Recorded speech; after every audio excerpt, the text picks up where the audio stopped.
Hey y'all, so I said my testimony would be coming, and it is. I feel like God has been calling me to share my story, and I just don't know how to do that. There is a lot. So I don't know what parts I should share and what parts I shouldn't share. So I've been praying about it, and God has called me to do this amazing interview with my school for commencement, and you know, it was amazing. I loved it, and I just feel like he is calling me to share my whole story from beginning to end, but I just don't know what parts I should or should not say because there's a lot of trauma. There's a lot of hard things that I have endured, but I guess God wants me to share it so maybe someone else can have some strength from it. So I think I'm going to do it in a few parts. So I'll probably be dressed differently, for different videos.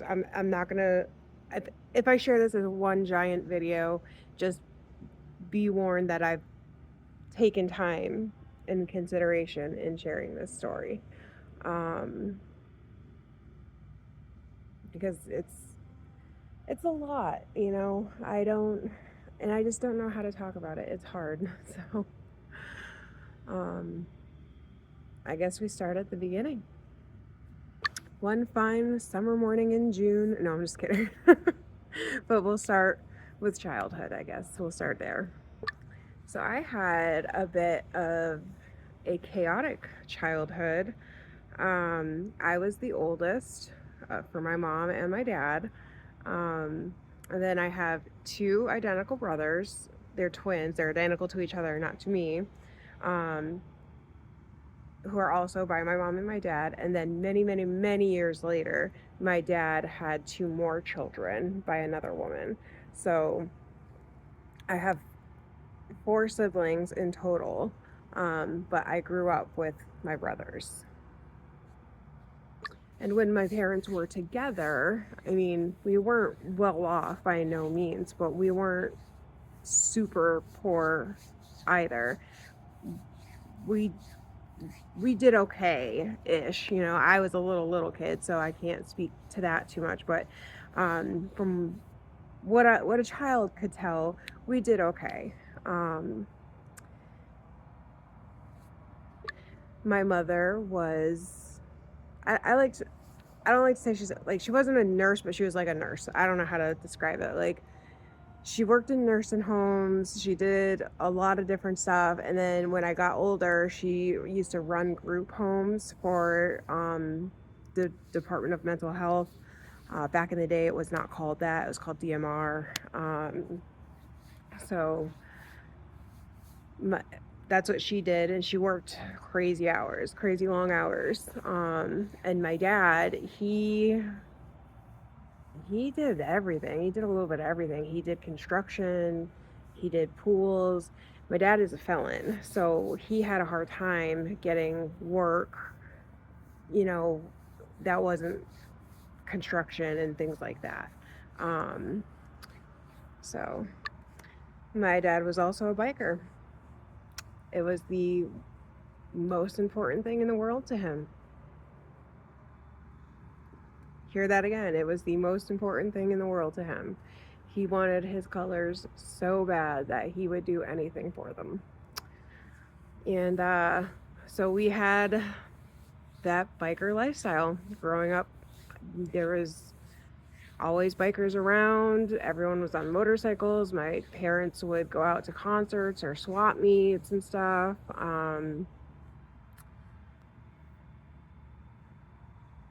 Like that show, Sons of Anarchy, like we just never got into it because we lived it. So we just never liked that one. Um, but I grew up in that. I grew up around that. And I was the oldest. So I grew up around mostly adults. And, my mom would try to shield us from things, but it's hard to do that in a group of nothing but adults. So I would hear things and see things, and that's just what happens, especially when you're the oldest, and then I would shield my brothers from things so they didn't get upset. And honestly, like, now that we're all grown, I remember a lot of things. My brothers have blocked out mostly everything. It's sad because they even blocked out a lot of the good memories. So it's just your brain's response to protecting your own self. And then we'll fast forward a little bit to when my parents split. They actually, before that, it's hard because before that even happened, I was being abused by a family member. And then fast forward a few years, and it's hard because, like, when you're little and things are happening, and like I said, your brain blocks things out to try to protect yourself. So when you're an adult and you're like working on your things through therapy with God, with, however you're doing it, you remember things and you think it was just like one incident or at a different, you think of you were a different age or something. So it wasn't until recently that I learned how young I actually was. And I was very young. So then we'll fast forward a couple years. A few years later, my parents split. And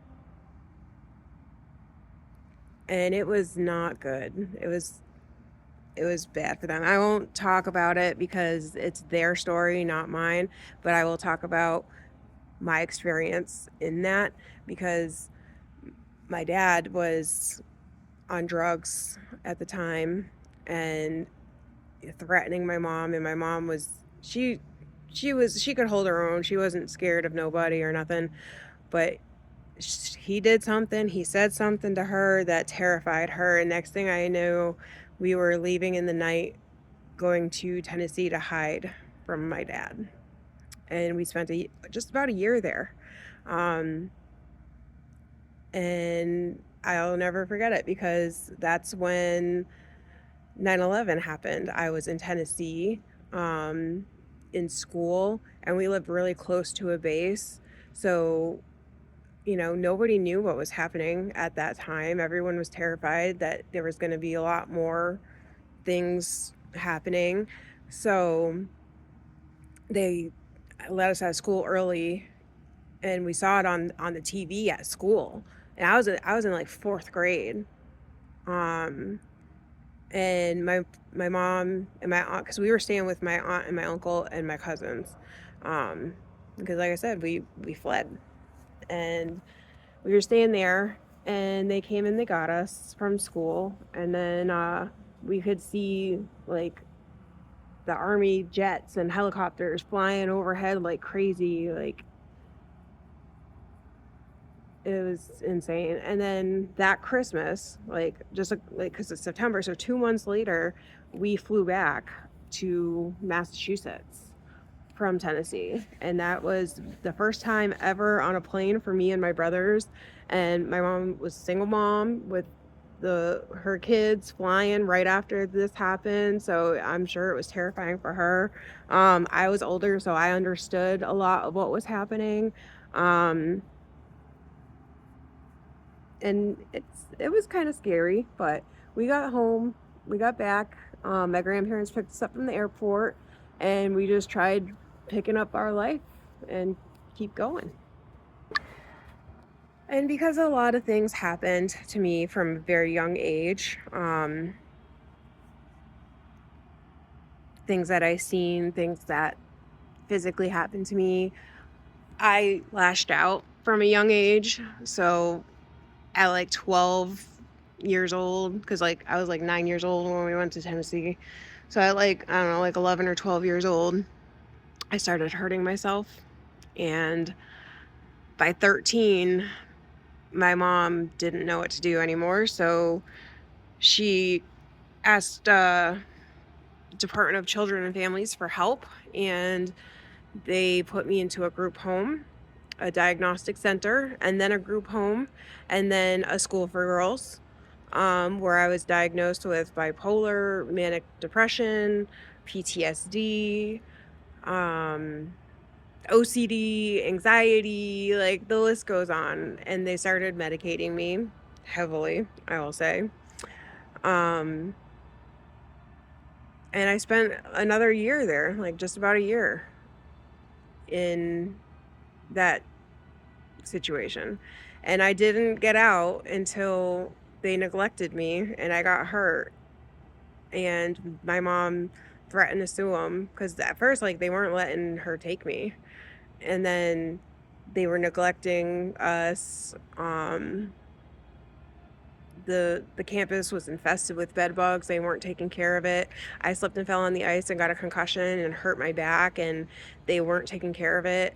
And they didn't bring me to the hospital. My mom had to like threaten to like call a lawyer for them to even take me to the hospital.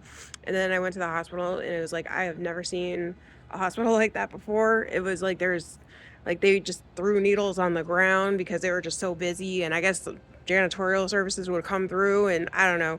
It was a long time ago, but I don't even know if that hospital is still around. But it was like for a little kid, well, for a preteen who acts like they know everything about the world and who is pretending to be this big bad wolf, it was kind of scary because you were like you didn't have say over your own body. Like you didn't even know what was going to happen.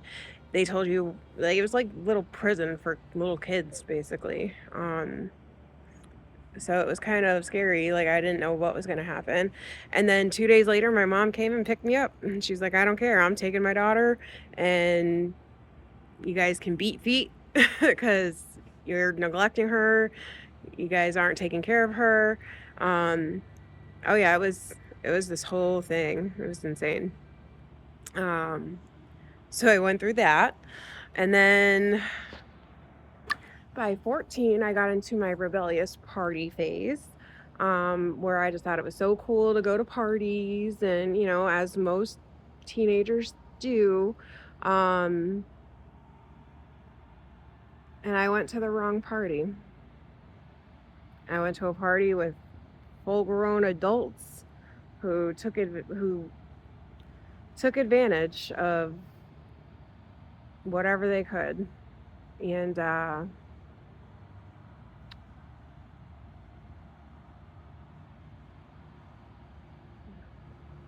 let's just say there was a long court case after that party.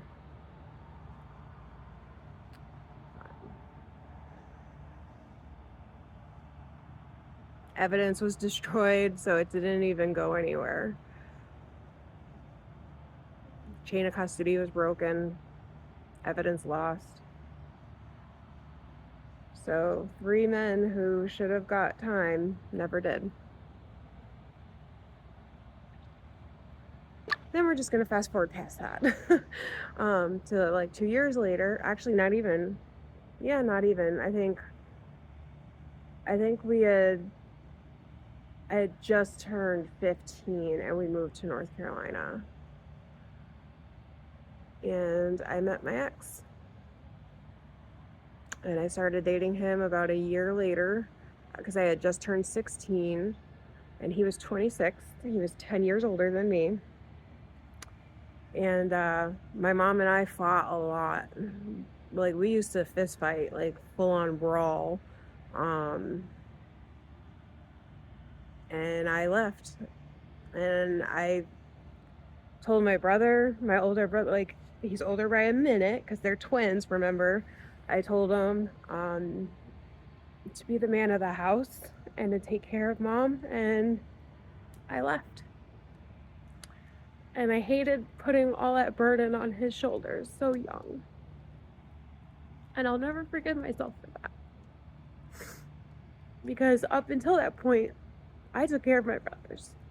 My mom was working all the time, so I got certified in CPR and first aid and babysitting and all the things to help my mom. And I was there after school and before school, and And then my mom got hurt at work and lost her job, so we were homeless a bunch, and we lived in this crappy little motel that we got frozen into one winter. The door literally froze shut, and my grandparents had to like use de-icer and WD-40 and kick the door open to get us out. It was insane. Um,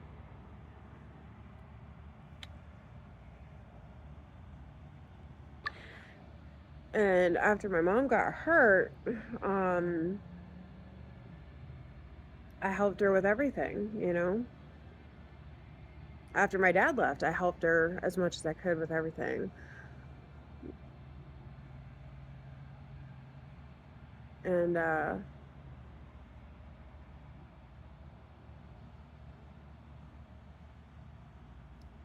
just regret telling my brother to be the man of the house when he was so little.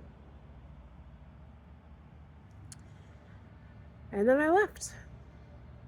And I moved in with the man who I thought I was so in love with, who turned out to be very,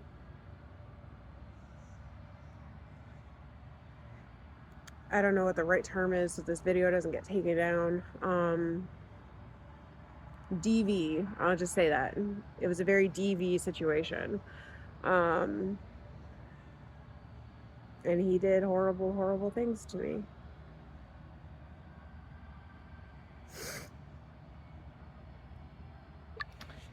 And I was with him for, oh gosh, about 2.5, almost 3 years.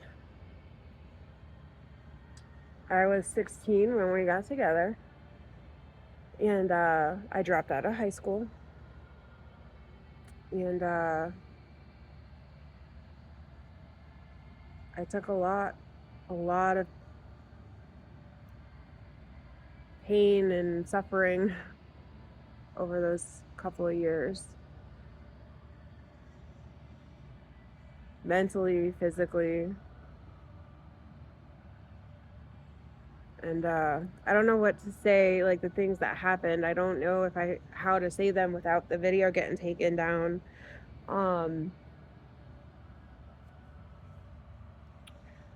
But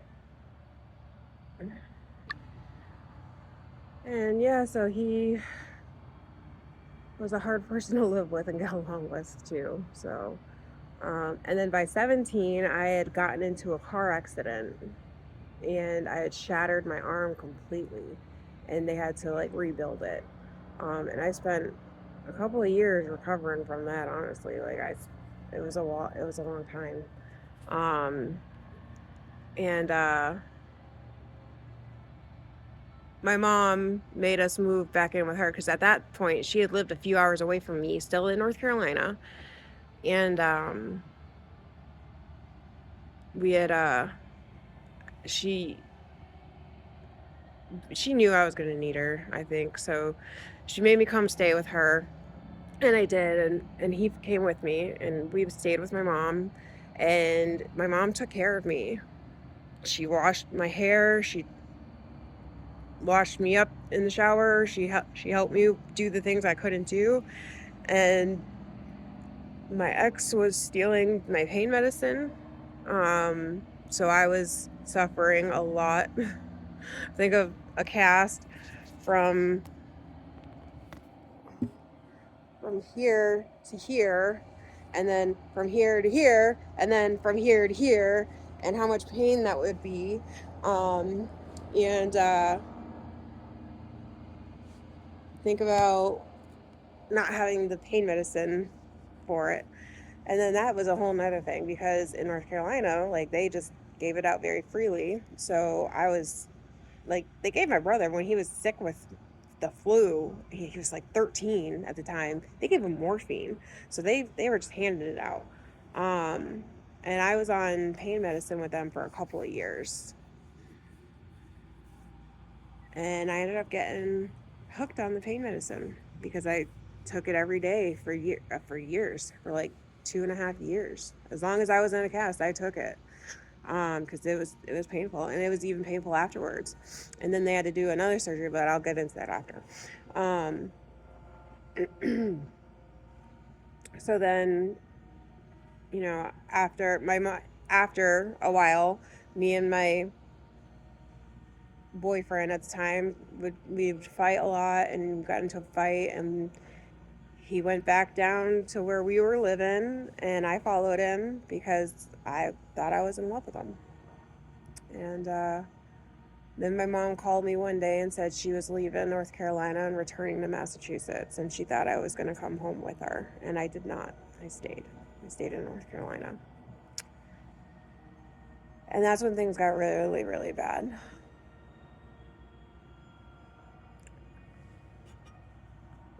There was one night where he and his whole family, basically, well, not his whole family, but him and his sister and his brother, there were times where they all jumped on me.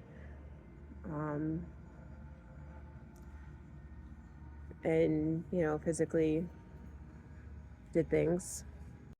And there was a time that I called my grandparents crying in the middle of the night, and I wanted them to come get me because they still lived in North Carolina at the time. And because the physical side of things was getting so bad. And my grandparents called the police, and the police came with, pew-pews drawn, ready to go because of how bad the scene looked. And when they got there, I was nowhere to be found because my ex had napped me and stuffed me into a trunk for a few days in the heat in the South in the summer. And I don't remember a lot from being there because it was brutal. But I do remember waking up in some strange person's house because he had treated me to feed his habit. And I got lucky. I got really lucky. I know you wouldn't think to hear that after that, but I got really lucky because the person who I was traded to was such a sweet person and just wanted me to get home to my family, to Massachusetts. And they helped me. And I called my mom crying, and I said, I'm done, I'm ready, I want to come home. And so she arranged for me to be picked up, and I was a couple days later. And I couldn't even go get my things. Like, I went back, grabbed a couple things the day, like a minute. Like my mom's ex-husband's stepmom is the one who picked me up, and they pulled in and I pulled in at the same time. And I ran in the house, grabbed a few things, and came out, and we left. And I came back to Massachusetts, and I left everything. I had just a bag of clothes. And I got to Mass, and a week later, my ex was back on my doorstep, wanting to be together. And I would love to tell you that I sent him packing, but I was young, dumb, and I thought I was in love. And he promised to change and never do these things, and I believed him. And that lasted all of 2 months.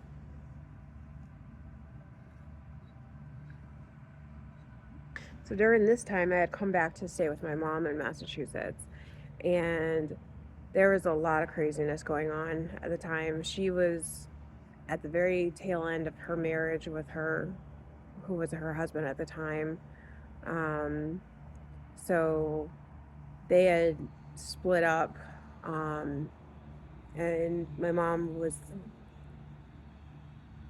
moving back in with my grandparents because she was losing her place there, because of all the drama that just ensued with that whole separation. And so I helped my mom pack up her things, put them in storage. I helped my brothers And because my brothers, obviously, they were still young kids. I mean, they were like teenagers, 14 when I came home. Or no, 15. I think they were 15 when I came home. Because I came home like a week before, actually, not even a week, like a few days before my 19th birthday. Um, and I helped them put everything in storage, and we went and stayed with my grandparents. So my grandparents did that a lot for us. We stayed with them a lot, on and off throughout my life. My papa was like my dad, because my dad wasn't around, but my papa was. So I treat my papa like my father. And my grandma was just my second mom because, she was always there to back my mom up. I mean, there was a time when I was a little kid and I would just be so out of control because I'd be so upset. Like after my dad left and everything, before I was diagnosed, like my grandma actually had to sit on me to calm me down because I was like throwing such a fit. I guess I was having a meltdown is the way I would say it. And my grandmother sat on me and held me down until I calmed down and basically fell asleep because I had just tired myself out so much. Um, so she was always there to back my mom up and help my mom, especially when things got really hard with me because I know it was hard on my mom. I was not an easy child. I was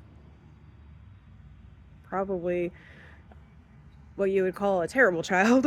um, and so yeah, we had went and stayed with my grandparents. It was me and at the time my ex-boyfriend. Well, at the time he was my boyfriend again, but um, and then my brothers, my mom, and my uncle was already staying there. He was already staying with my grandparents, and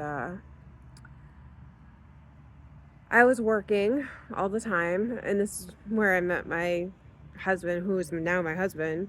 I didn't meet him at work. His mama lived across the hall from my grandparents, and that's how I met my husband. But we'll get into that in a minute. And so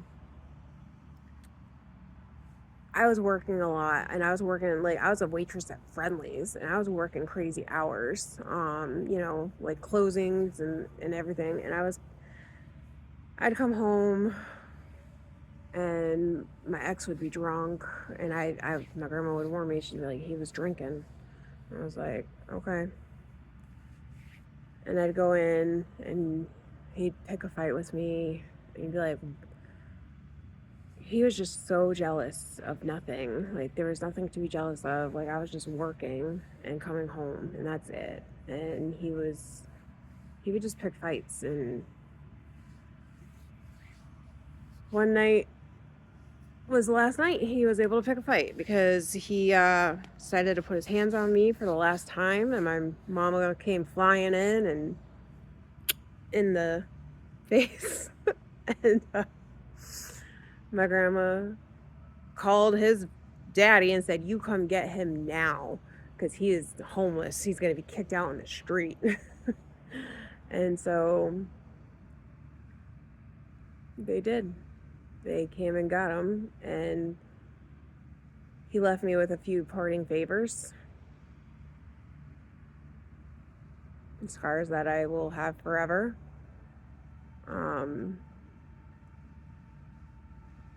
And he stalked me for months.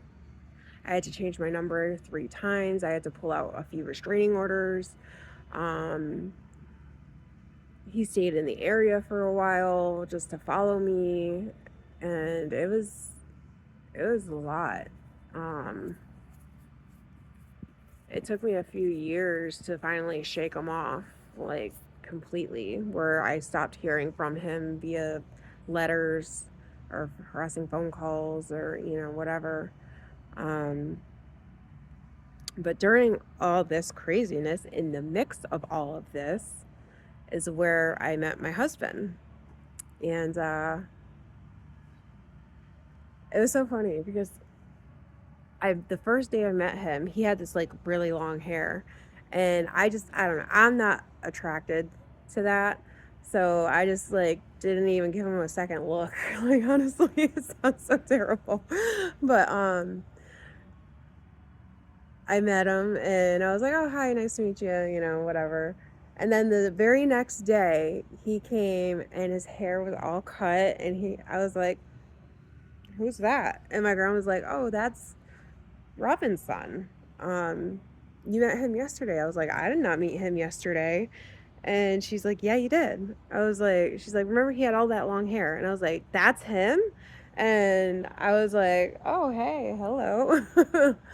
um, and so my husband started pursuing me then.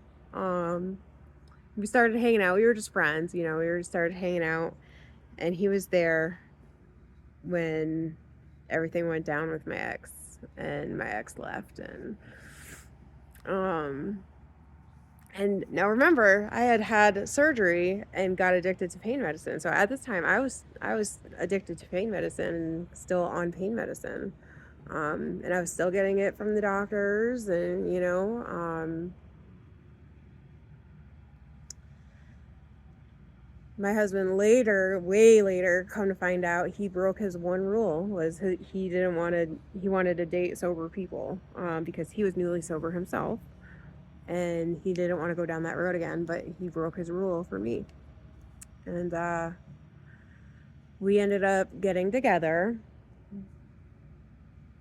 And my mom was so upset. She's like, I don't want you to jump into another relationship.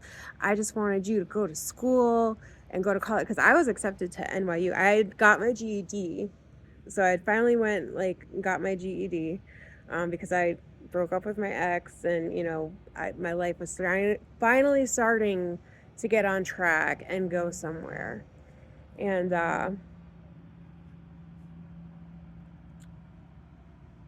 my mom and I got accepted into NYU. So she wanted me to go to New York and go to school and study there. And I didn't. I chose to see where this went with my husband. It obviously was the right choice, because it's been amazing. Um, then then that came with its own struggles, because I was an active addict. I needed the medicine in order to not be sick, in order to function, and I realized it. So I had said something to my doctor, and I was like, "I think I can't live without this." And immediately they're like, "Oh, well, that's bad. Red flag, red flag, red flag." And not even like, "Oh, well, we need to get you in treatment. We need to do something." Nope, just cut off, red flag, cold turkey. See you later. You're discharged from this office, kind of thing. So I was like, "Oh, okay." So for the next year, it was a battle. It was hard because I did what I could to not be sick.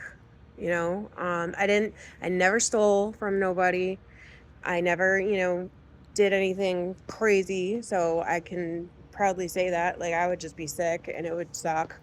Um, and it wasn't until right before Thanksgiving, me and my mom were in a fight because, like, we were staying with my mom. Like, my at the time he was my boyfriend, but now he's my husband. We were living with my mom, and she just was picking, and I did not feel good. I was going through withdrawal, and I just was trying to come up with a couple of bucks to get myself something so I felt better. And we got in an argument, and the neighbors heard us and called the police because we were arguing. And so the police came, and I didn't want to talk to anybody. I just wanted to be left alone. And I was in my room and I had my phone and I was, the police officer was like, well, what's going on? I was like, nothing. Like, I just want to be left alone. And my mom comes up behind him. I don't want to say running her mouth, but, talking like, well, she's doing this, she's doing that, blah, blah, blah. And it just, I don't know. I snapped. It irritated me to the point where I just got up and I smashed my phone on the ground and I said, enough. And that was it. I got arrested because I smashed my phone. And I got arrested for disturbing the peace. And it got dropped and stuff. Like, I didn't get in any trouble, But that was kind of like my wake up call. Like, things need to change or else I'm going to get arrested for real. And at the time I was going to college. I was going to a community college and I was riding 8 buses to get there. It took me 4 hours just to get there for a 2-hour class and 4 hours to get back. It was insane. And on the bus, I made friends. And actually, I am still friends with a lot of the people I met on the bus to this day. One of them followed me and found my church that I would go to, and she started going there, and it's been a ride, I'm sure. But God puts us in situations where we're going to meet people and they're going to change our lives or we're going to change their lives. There's always a reason for something. So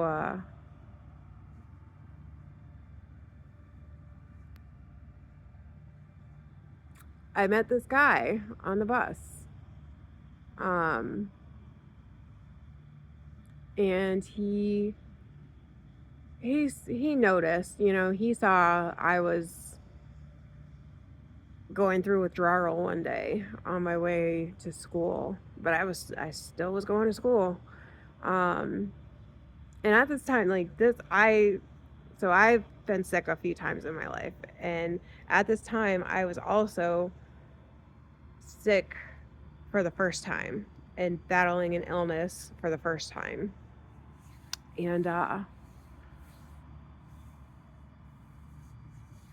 had met another guy who was, he was a cancer patient as well, and we would ride the bus together. And so he once he found out that I was cut off, he was like, that's not right, like, you're going through all this stuff, like, so he was nice. And basically the other kid that I met overheard our conversation, and he's like, you need to go to this clinic. He's like, I think it'll change your life. He's like, if you really want to get help, then you need to go here. So I did. And I got sober. Through the help of the clinic, I went in and I got sober. They helped me fight the withdrawals. So I didn't detox and go back every time. And they helped me get sober. And that was going on 14 years ago. So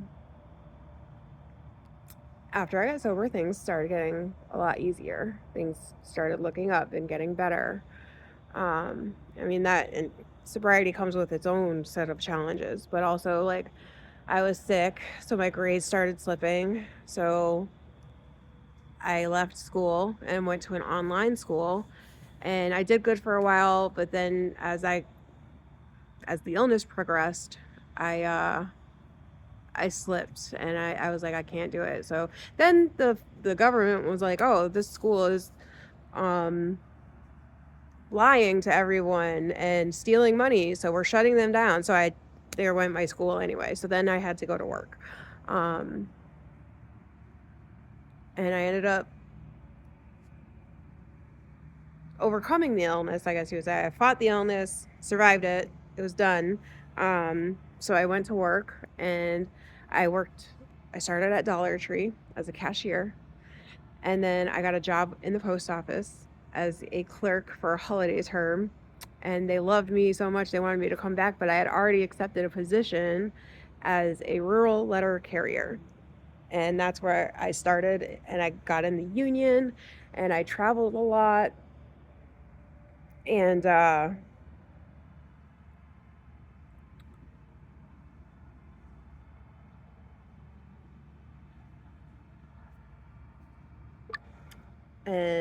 my husband Matt, who was my boyfriend at the time, and I got our own place together, and we were doing good. I got my very first car, which was just a little beater. It was a 1987 Chevy Cavalier convertible, and it was it was killing me slowly.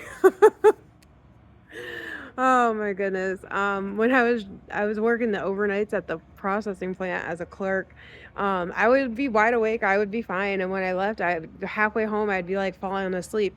And come to find out, it was because it was carbon monoxide poisoning in the car. Oh, it was terrible.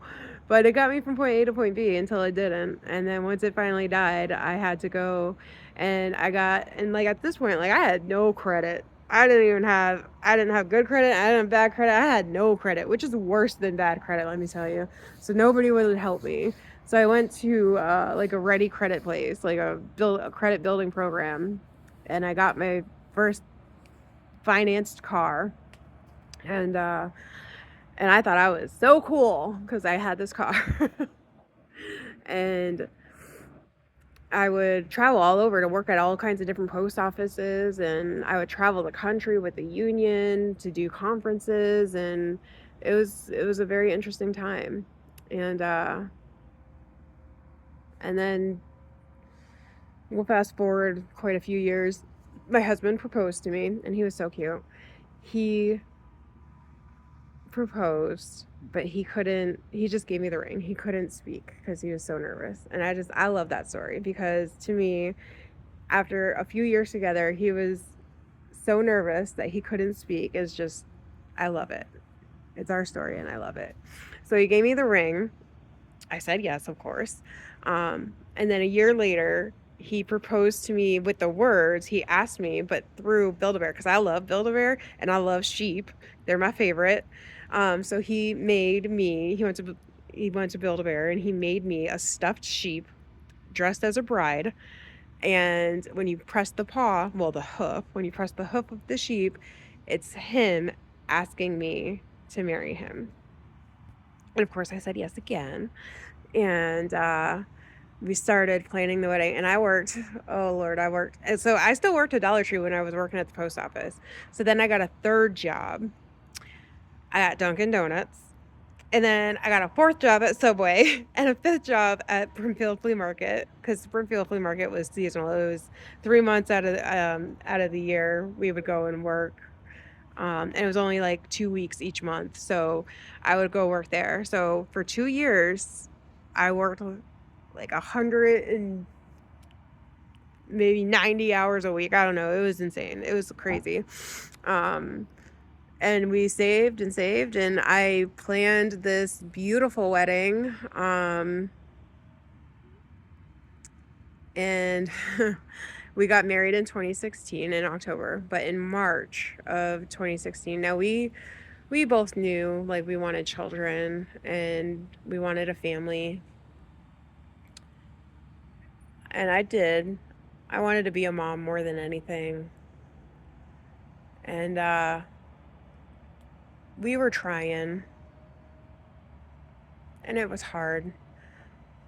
But March of 2016, we found out that we were pregnant, and it was already too late. I didn't know. I was still going through the monthly cycles like normal. Like I didn't know anything was different. And come to find out, I was like 17 weeks pregnant. Well, just under. It was like 16 weeks, 5 days or 4 days or something crazy like that. But there was no heartbeat. So then I had to go to the hospital, and my husband, who was my fiance at that point, he was working out of town. So I had to have a friend bring me, and I had to have D&C done. And I was so angry and so sad.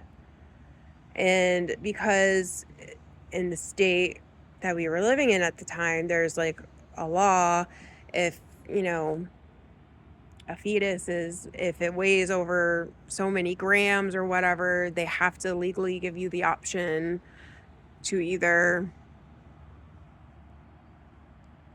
receive the remains or dispose of as medical waste.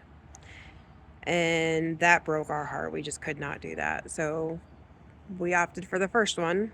And my husband and I had a very private ceremony, just the two of us, where we said our goodbyes. And I was, at this time, I didn't believe in God at all, because of everything I had gone through in my life. Why would I? Why would God let all these terrible things happen if he was really there? So I was a nothing. I was nothing. I was an atheist. I wasn't, I just didn't believe in anything. I believed in science. What I could see, what I could feel, what I could touch, what was real right in front of me, science. That's it. And growing up, my mom, we had a biker lifestyle. So my mom was very, I don't want to say she was very witchy, but she was very witchy. She liked tarot cards, and she likes her horoscope, and she likes, all those kinds of things, like astrology and stuff. And, so I was looking into magic spells. I wanted to do a magic spell to make it all better. And I asked my husband, at the time he was my fiance, I said, first we had our wedding, and then we went to Niagara Falls. Oh, that was a whole nother thing. We were supposed to go to Ireland, but we got robbed of thousands of dollars for our all-inclusive trip in Ireland, because there was a huge thing at the time. It was on the news and everything. There was this traveling, whatever you needed it to be, they would, everything would look legit. They would have fake ratings from the Better Business Bureau and all this stuff. And they would rob you of thousands of dollars, and then they would just vanish. Your receipts would vanish. Everything was gone. And we lost a lot of money. And our trip to Ireland. So we pulled together. We went to Niagara Falls in Canada, and we had a beautiful honeymoon. I'm so glad we went. It was an amazing thing to see. So we went there, and then after, we were still very brokenhearted,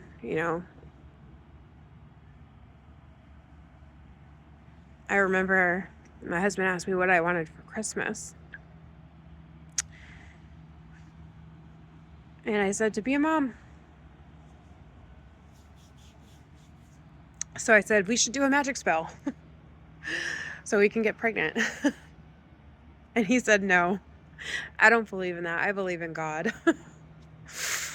And he said, how about we go to church? And I said, church? I don't go to church. I'll probably burst into flames if I walk into a church. And so we did. I said, all right, fine, we'll try it. I literally thought this to myself. I said, okay, fine. We'll go to church and we'll try it your way. And when it does not work, you will have to do it my way. So we went to church. It was January of 2017. We walked into a church that was very welcoming. It was absolutely wonderful, full of lovely people. And my husband knew a few people that were there in the church. And the pastor's wife came right up to us and introduced herself and invited me to a ladies' Bible study on Thursday morning. And I don't know, something about that service just intrigued me, and I wanted to know more. So I went to that Thursday morning Bible study, And I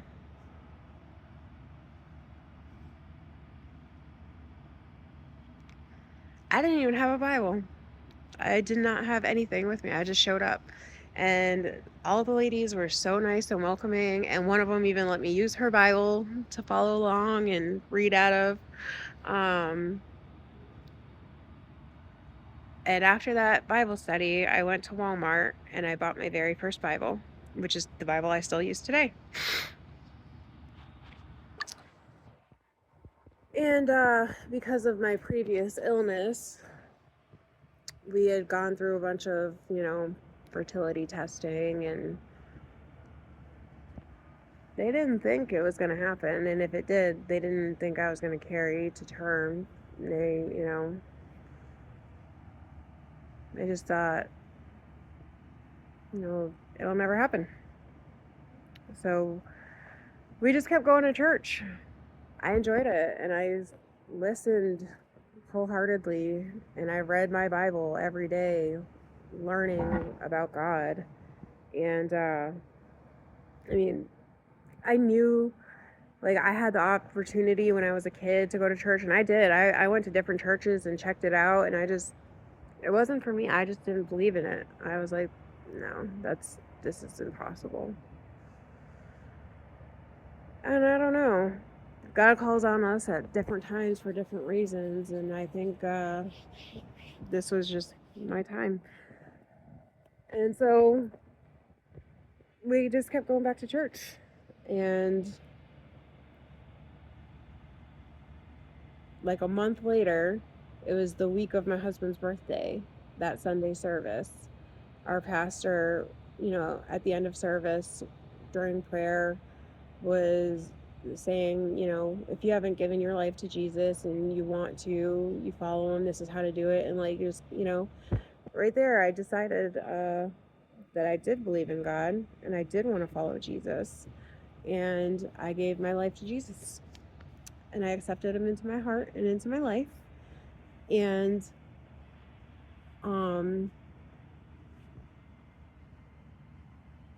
my church did this, like, one service they had this like big prayer thing, like where you could come up and they would pray for you, pray over you.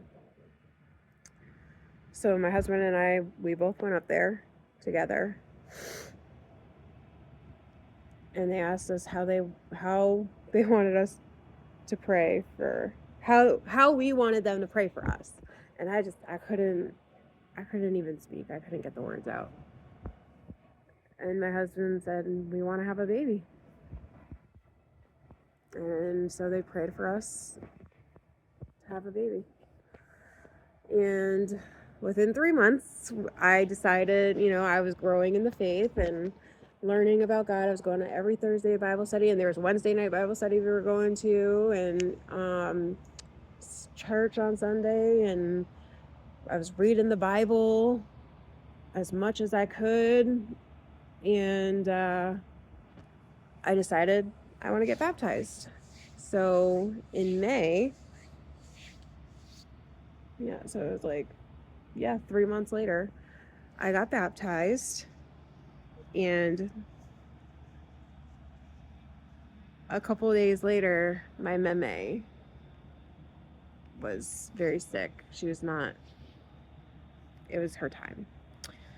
So I went in to say goodbye to her, and all the family was there. And we were doing extra fertility testing at this point. And I was literally telling my grandma, we were in there with my meme, and we were all talking, and my grandma asked how things were going, and I said, well, we have more fertility testing tomorrow, where they're going to like do a special ultrasound and check out the flow of things or whatever. And my grandma said, you're not going to need that. You're pregnant right now with a girl, and you're going to name her Beatrice because Beatrice is my meme's name, which is my grandmother's mother. And we all laughed. And that was Wednesday. And then Thursday we had the ultrasound. And on Sunday at church, one of my friends came up to me after church service. My church always had like a lunch afterwards. And she came up to me and she's like, "Girl, you need to go home and take a pregnancy test." And I was like, "What? Where did this come from?" She's like, "Girl, I'm telling you," she's like, "God has told me to tell you to go take a pregnancy test." She's like, "I don't know, during the service," she's like, "I just kind of had like a daydream." Like, she's like, "I don't know, it was weird." She's like, "I came over to your house and you were holding this little bitty baby and we had to get your nursery together." She's like, "Which I don't know why we would be getting your nursery together if you already had a baby, but like, I don't know." She's like, "But it's telling me to tell you to go take a pregnancy test." She's like, "You need to go take one." And I was like, "Okay." And I just brushed it off because I was like, she's insane. And so, no, remind you, like, this is literally 1 week after I was baptized because I was baptized the previous Sunday. So, literally 1 week after I was baptized, we had had that interaction. And my husband was at work, so he wasn't at church that day. So I went home and it was like noon 30. And I just couldn't brush that feeling out. I was like, okay, I guess maybe I'll listen and I will take a pregnancy test. And I did. And it was positive. And I was pregnant with my daughter. And I called my husband and he didn't believe it. He's like, "No." He's like, "We just did the ultrasound." He's like, "Why didn't it come up on the ultrasound?" I said, "I don't know. I don't know, but it's positive." He's like, "Well, maybe it's not really positive. Maybe it's a false positive." And I was like, "Oh, okay, maybe." So I went and I got like 3 different tests from the store. I got a couple digital ones, I got a couple dye ones, and they everything kept coming back positive. And I'm like, "They're all positive." And he's like, "No way." And I was like, "Way." And he's like, "Okay." So then the doctor called. So I called the doctor. I waited Monday. The next day, I called the doctor and I scheduled an appointment to come in and confirm. And then later on that day, my doctor who did the fertility testing called and was like, "Hey, so I have your results." And I was like, "You didn't hear?" And she's like, "Hear what?" I said, "I just made an appointment with you." And she's like, "You did?" She's like, "I have your results. Everything is normal." And I was like, "I know. And I'm pregnant." And she's like, "You are?" She's like, "Congratulations." She's like, "That's amazing." Um, she's like, "But," she's like, "So your appointment to confirm is not actually with me. It's just with like a midwife, basically nurse. And they confirm it and they give you all the next steps, what to expect, blah, blah, blah." She's like, "So congratulations. I'm so happy for you, but you're going to not have that appointment with me. So I'll see you at the next one." And I was like, "Okay." So I went in, um, and they confirmed it, and I was pregnant, and they gave me all the paperwork and the pamphlets and what to do's and what not to do's, and um, and my husband was still kind of in shock, like he couldn't believe it because we just had that ultrasound and nothing was there. So how did this happen? And I think, as we all know, like it has to come through the fallopian tube and then come implant in the uterus. And I don't know, I don't even know how that would happen because like it has to be implanted for a few days for it to for the HCG to come up on a test. I don't know how it happened, but it just maybe they didn't look at the uterus and they just looked at the flow. I don't know. I don't know. I don't know how it happened, but God made it happen. And that's how it happened. Um, so we had I was already high risk. I was high risk. It was a hard pregnancy. I mean, for me, I was just nauseous a lot. So it wasn't really hard, but like it was hard because I wasn't allowed to work. I was bedridden the whole time, basically. And I'm just a go, go, go type of person. So that part is hard, not being able to do anything. But I knew it was for the best. So I obeyed and I listened. And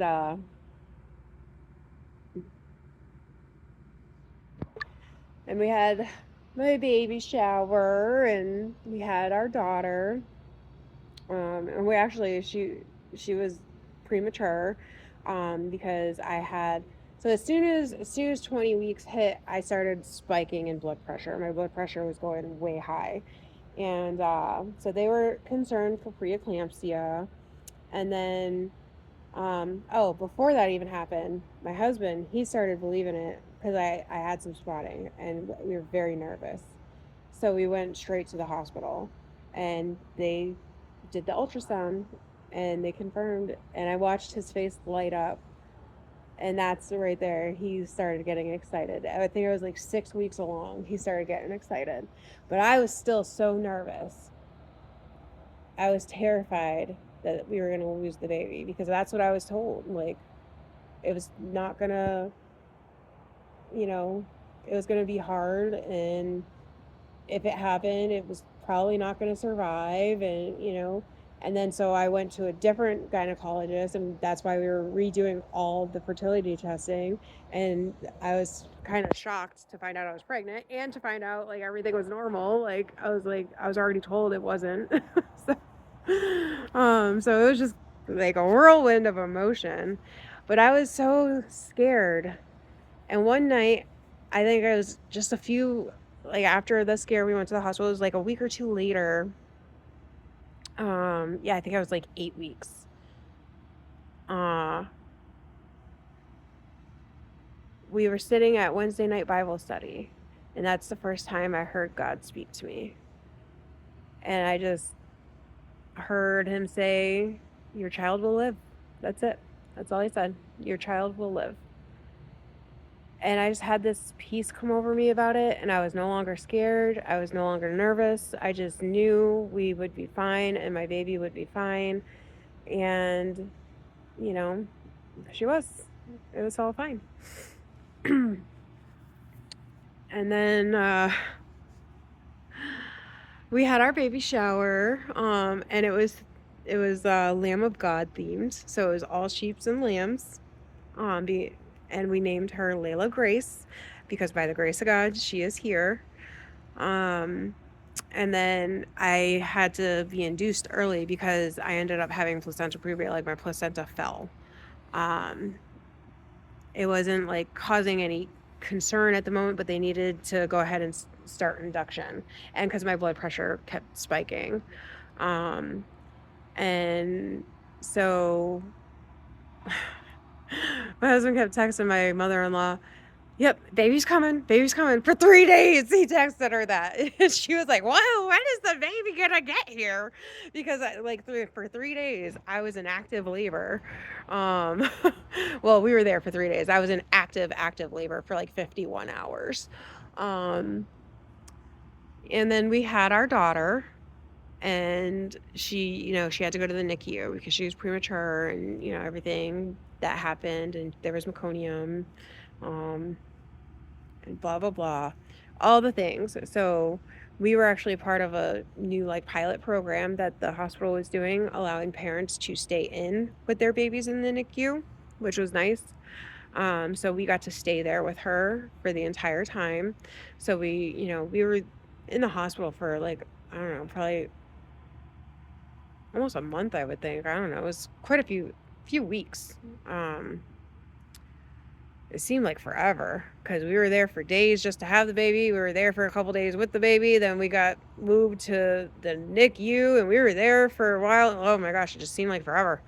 And then we finally got the okay to go home. And so we did. We were so excited. We went home with our brand new baby, and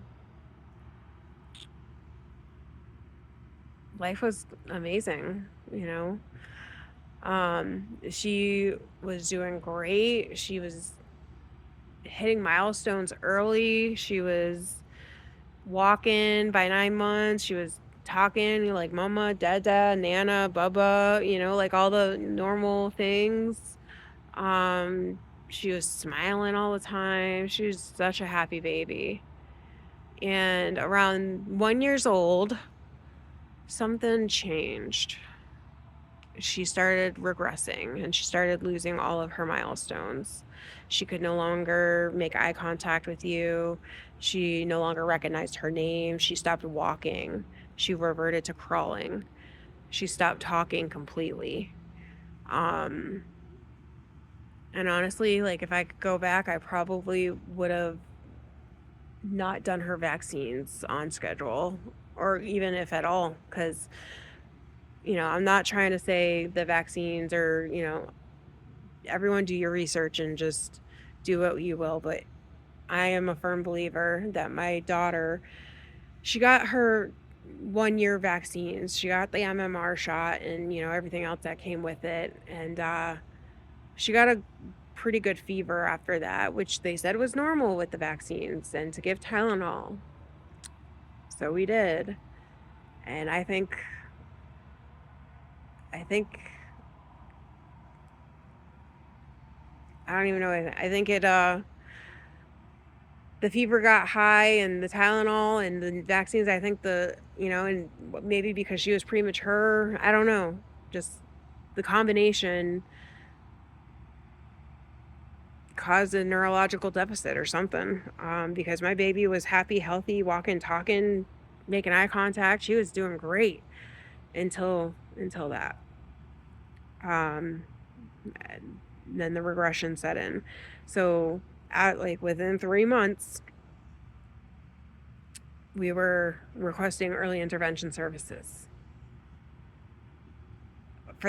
again, because she had already done early intervention and she tested out a couple of times before, because NICU babies always have to be tested for early intervention, and she kept testing out. They're like, she's not eligible, she's doing great. I was like, great.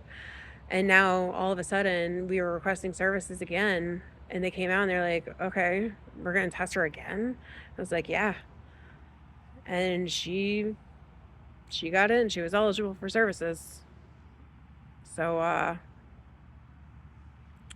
we started early intervention, and then COVID hit and shut the whole world down, shut our church down, shut everything down. And my husband, everybody used COVID as a blanket excuse to fire people, and he got laid off. And we had just bought our house, our big, beautiful house that, we were going to raise our family in, and we were terrified. We had no idea what was going to happen. There was so much going on. So then I went to work. I got a job in dispatch, and we, after things started picking back up, we were able to get early intervention services start coming to the house, and that was a year later. So by then she's 2.5, and they were like, we think she needs to be tested for autism. And I was like, no. And they said, yeah. So we did. So we had her tested, and she scored very high. So then they referred us to a developmental pediatric specialist out of UMass. It's actually a wonderful doctor who created the Rita T test for autism. And she spent an hour with our daughter and was like, oh yeah, she's autistic. So she got her diagnosis. She got quite a few diagnoses that day. And we were sent to a neurologist because she had a facial tic and what we thought were seizures. And, it just became this whirlwind of things. I know I use the whirlwind a lot. But so then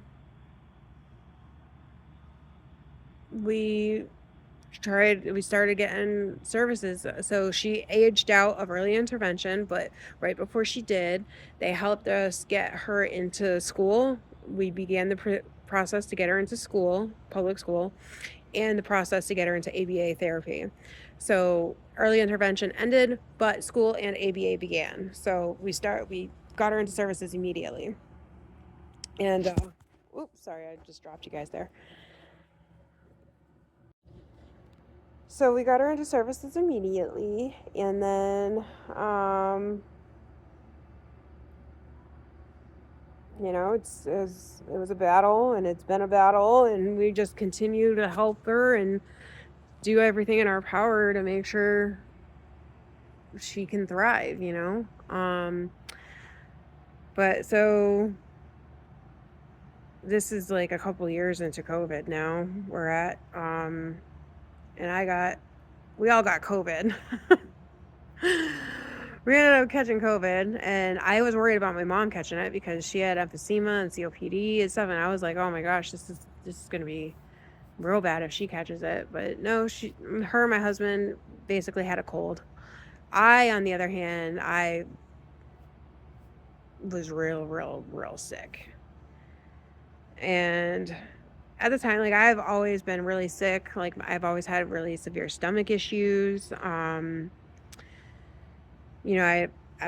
acid reflux ever since I was a little kid. I would get these sour stomachs, which basically means like your stomach would just fill with so much acid, it would turn your stomach sour and everything. You would just have to throw up until your stomach was empty and you couldn't get anything else out for it to like kind of reset.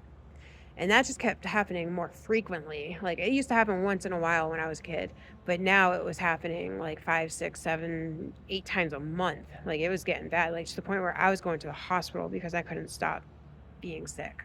And it was bad. And I caught COVID, and that was really bad. And they did a bunch of tests and found out I was pretty sick. So we stopped going to church because I was exhausted all the time. And I just couldn't do it. Like, I was still working. We had a farm. I had my daughter and her services and, everything going on with her. My husband went back to work, and it was a lot going on. And treatment alone was just exhausting, and I was really sick for a while. So I would just come home and I would sleep. I would be sick and I would sleep. I'd be sick and I'd sleep and I'd go to work. And I'd come home and I'd be sick and I'd sleep and I'd go to work. And one day I decided, let's throw some school into the mix. I don't know. Honestly, like, I was looking at, emergency managers, and like, I was looking at jobs at NASA. I ain't gonna lie. I was looking at the different jobs for NASA. And, ever since I was a little kid, I always wanted to like work disaster scenes with FEMA or somebody. I've always wanted to work in that service, just always wanted to be there in the chaos, helping people in their darkest hour. Just anything I could do for them. I just wanted to be there helping them, ever since I was a little kid.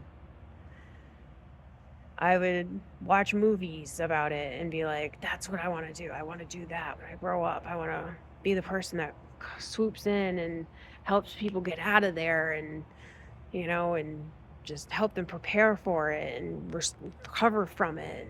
And, I just always wanted to be there helping them for it.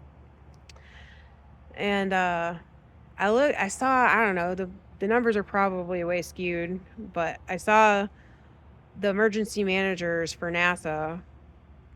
All you needed was a bachelor's degree, and they were starting at like $200,000 or something, some crazy odd number that was like really high. And so I talked to my husband and I said, look, if I go back to school, I could probably get a better job and we could make a lot more money. And we could go anywhere we want. Like, we could do something different, And my husband's a roofer. It's hard on him. It's hard on his body. He's not going to be able to do it forever.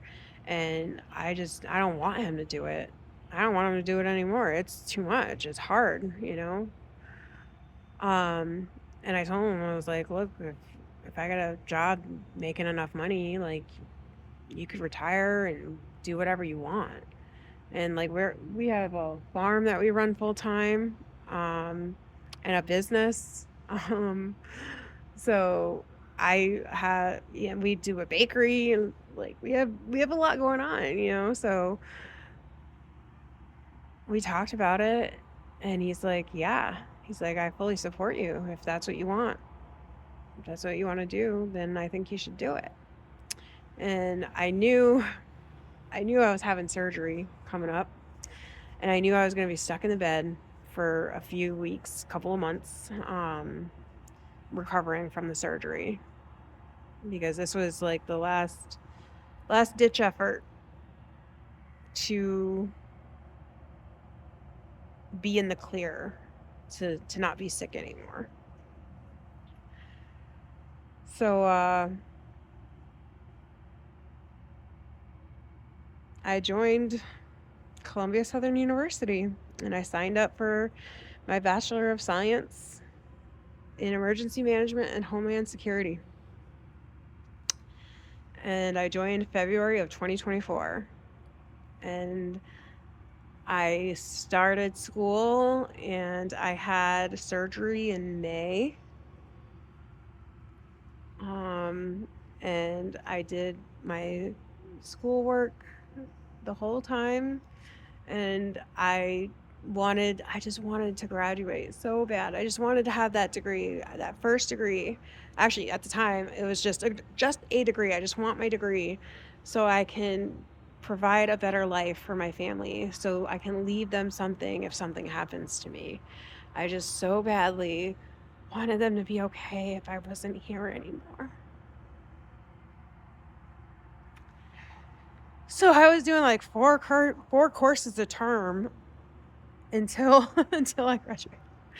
And by now, September, I was done by September of 2025 with my bachelor's degree. I was completely done. And through it all, I maintained so before that, I earned a scholarship, and I won the scholarship, and I earned it. I kept it. I had a 4.0 my entire time. So I earned President's List every term they put it out. Well, not term, because like it's like 3 times a year. I think it's spring, summer, fall, something like that. I think spring, summer, and fall. Or spring, summer, fall, spring, summer, winter, something like that. 3 times a year anyway. But every time it came out, I earned that President's List badge. And I wore it too, like a badge of honor. I was like, yeah, I'm smart. Oh my gosh. Growing up being told you're stupid your whole life, you start to believe it until you do something like go back to school. And then you don't believe it anymore. You think, wow, I'm actually pretty smart. And I decided I want to keep going. I want to keep continuing my education so I can help as many people as I can. I want to, do things. And so began, as y'all know, our journey to Arkansas, because first, let's back up a little bit. The last year has been really hard on my daughter. Actually, the last year and a half has been really hard on my daughter. She thrived so much in kindergarten. She did so well. But first grade was hard for her.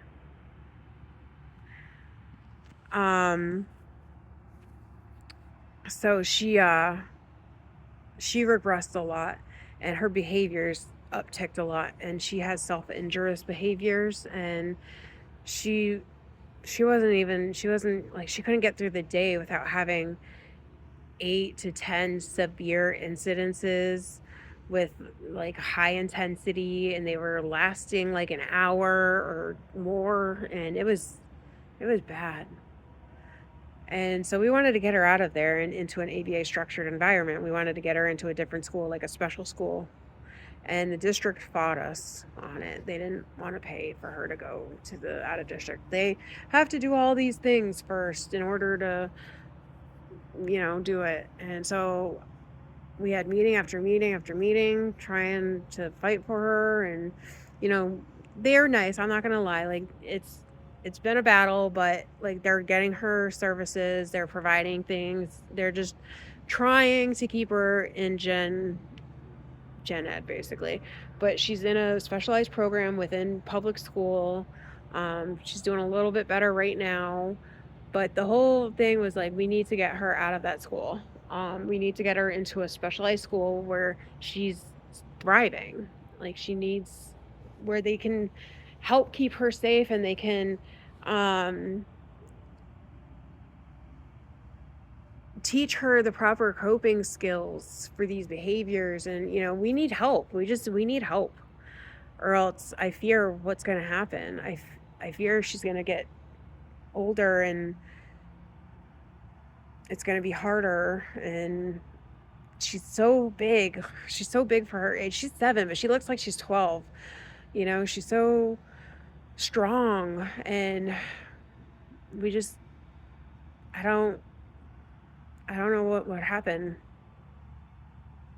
if we don't correct the course now. So we started looking for schools, special schools for her, and we found some amazing schools in Arkansas. So then I applied for some jobs in Arkansas, and I got the job with the Red Cross in disaster cycle services, doing exactly what I wanted to do my whole life. And I got the job, and we listed our house. Everything was on track to close, and well, not to close, but on track to sell. And like, we had a buyer very interested, and like, everything was falling into place perfectly. And then it didn't. And then our house didn't end up selling. But I had still taken the job, so I had to go. So I went to Arkansas, and I've been in Arkansas for a month and a half, setting things up for us, and we're looking at properties. And now this weekend is the first time I've seen my family in almost 2 months, because we're here for my graduation, and I get to walk the stage tomorrow, and I'm so excited. And everything I do, I want it to be to help people and to glorify God. And I just hope I could tell my story in a way that glorifies and honors Him and helps other people. Because my husband tells me all the time, like, you need to tell your testimony. It can change someone's life. Like, it will change lives.